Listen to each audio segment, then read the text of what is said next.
Hello students, good morning to all. Well, this is Alka Saxena standing here to discuss Indian Constitution. This is the first chapter of your civics, Indian Constitution. आज हम बात करेंगे भारतीय संविधान के बारे में। क्या बच्चों आप जानते हैं कि जो हमारा संविधान है, जो हमारा कॉन्स्टिट्यूशन है, इसका पिता किसको कहा जाता है? डॉक्टर भीमराव अंबेडकर को। Bhimrao Ambedkar is the father of constitution.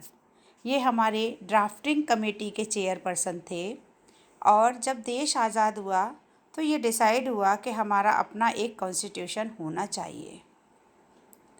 तो सबसे पहले आपसे क्वेश्चन पूछा जा सकता है कि व्हाट इज़ कॉन्स्टिट्यूशन? कॉन्स्टिट्यूशन है क्या? ये एक ऐसा दस्तावेज़ है, एक ऐसी कानून की किताब है जिसके बिना कोई भी देश नहीं चल सकता। आपसे क्वेश्चन किया जा सकता है किसी देश को संविधान की ज़रूरत क्यों पड़ती है? क्योंकि संविधान एक ऐसा दस्तावेज़ है, एक ऐसा कानून है देश को चलाने के लिए। ये एक ऐसा दस्तावेज़ है जो आदर्शों को सूत्रबद्ध करता है, जिसके आधार पर नागरिक अपने देश को अपनी इच्छा और अपने सपनों के अनुसार रच सकते हैं। यानी संविधान ही बताता है कि हमारे समाज का मूलभूत स्वरूप क्या हो सकता है। देश के भीतर आमतौर पर बहुत सारे समुदाय, बहुत सारी जाति के लोग रहते हैं। बहुत सारे मुद्दों पर एक दूसरे से लोग कैसे सहमत होंगे। तो संविधान एक नियमों का एक ऐसा समूह है जिसको एक देश के सभी लोग अपने देश को चलाने के लिए अपना सकते हैं। वो केवल ना ये तय करते हैं कि सरकार किस तरह की होगी, बल्कि उन आदर्शों पर भी एक साझी समझ को विकसित कर सकते हैं। इसका मतलब पूरे देश की अगर रक्षा करनी है, देश को अगर सुचारू रूप से चलाना है, तो हमें इस कानून का सहारा लेना पड़ेगा जो संविधान के अंदर निहित है। इसलिए संविधान हमारे लिए बहुत ज़्यादा ज़रूरी है। तो संविधान, सबसे पहले एक संविधान सभा का गठन किया गया कि हमारा अपना संविधान होना चाहिए। अब बच्चों यहीं पर हम बात करते हैं, एक एग्ज़ाम्पल दिया हुआ है नेपाल का। नेपाल में जहाँ राजा का शासन था और 1990 में संघर्ष के बाद वहाँ लोकतंत्र की स्थापना हुई थी। 2002 तक वहाँ डेमोक्रेसी रही थी, लेकिन उसके बाद वहाँ के जो राजा ज्ञानेंद्र थे वो माओवादी संगठन के नेता थे और उन्होंने क्या करा, वहाँ पर की सरकार को अपने कब्ज़े में ले लिया। तो वहाँ के लोगों ने क्या किया, राजा का विरोध करना शुरू कर दिया और वहाँ पर नेपाल में जो संघर्ष हुआ है, जन आंदोलन हुआ है, वो इतना उच्च शिखर पर पहुँच चुका था कि लोगों को अपने देश को आज़ाद कराना था। इसके लिए लोग सड़क पर उतर आए थे और 2006 में ये आंदोलन इतना ज़्यादा बढ़ गया था कि राजा से उसकी जो शक्तियाँ थीं वो सारी छीन ली गईं और वहाँ पर एक राजतंत्र को ख़त्म करके जो नेपाल था वो 2006 में वहाँ पर डेमोक्रेसी बहाल हुई। तो अगर आपसे पूछा जाए कि अभी 21वीं सदी में ऐसा कौन सा देश है जहाँ पर अभी अभी आज़ादी मिली है, तो वो हमारा नेपाल देश होगा। और वहाँ पर जो है राजतंत्र था, राजा का शासन था, लेकिन लोगों ने एकजुट होकर पुरजोर तरीके से विरोध किया और इस तरह से वहाँ पर डेमोक्रेसी आई।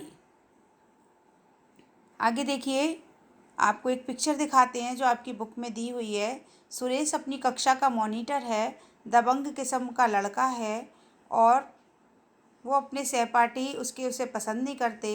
क्लास टीचर श्रीमती राव अचानक किसी काम से बाहर जाती है और सुरेश को बोल जाती है ख्याल रखने के लिए। तो सुरेश जो है क्या करता है, बच्चों को धमकाता है, कहता है मैं तुम्हारी टीचर से शिकायत करने वाला हूँ। बच्चे कहते हैं कि मैंने क्या किया। तो जब टीचर बाहर थी तो अनिल जो है शोर मचाकर सबको परेशान कर रहा था और मेरी बात नहीं सुनी, ऐसे उसने टीचर को शिकायत करी। अब वो टीचर जो है वो डांट रही है उस बच्चे को, अनिल को। तो और बच्चा कह रहा है मैंने कुछ नहीं किया। इसका मतलब क्या हुआ बच्चों, यहाँ पर आपको एग्जाम्पल के थ्रू बताने की कोशिश की जा रही है कि जो मॉनिटर है उसके हाथ में सारी पावर आ गई और उसने उस पावर का गलत यूज़ करके टीचर को गलत तरीके से बता दिया, जिसकी वजह से टीचर उस बच्चे से नाराज़ थी। लेकिन ये जो पावर उसके हाथ में आ गई, यही राजा का जो शासन होता है, मोनार्की सिस्टम होता है, या फिर हम बात करते हैं डिक्टेटरशिप की, हिटलर का आपने नाम सुना होगा। तो जब एक व्यक्ति के हाथ में पावर आ जाती है तो वहाँ डेमोक्रेसी नहीं रहती। तो दूसरे बच्चों को वो मॉनिटर धमकाता था, और किसी बच्चे के हाथ में कोई भी पावर नहीं थी, सारी पावर जो है उस मॉनिटर के हाथ में थी, जो लोगों को परेशान करता था। तो यहाँ पर एक जो चित्र कथा आपको बताई जा रही है, उससे ये बताया जा रहा है, democracy is the best form of government than the other government as dictatorship और मोनार्की सिस्टम। तो डेमोक्रेसी जो है वो सबसे अच्छी गवर्नमेंट है, और इसी में हमें संविधान की ज़रूरत पड़ती है। संविधान बनाने के लिए जब देश आज़ाद होता है तब ये डिसाइड किया जाता है कि अब देश को किस तरह से चलाया जाएगा, और तब जो है संविधान का निर्माण होता है। यहाँ पर आपकी बुक में एक स्टोरी और आपको देखने को मिलेगी कि खेलों की घंटी शुरू होने वाली है, और बच्चे कह रहे हैं कि चलो आज कुछ अलग खेल खेलते हैं, बास्केटबॉल। लेकिन बॉयज़ कहते हैं हम तो क्रिकेट ही खेलेंगे, है ना। तो यहाँ पर क्रिकेट ही खेलेंगे, लेकिन अब गर्ल्स कह रही हैं हमें वही करना पड़ता है जो बॉयज़ कहते हैं।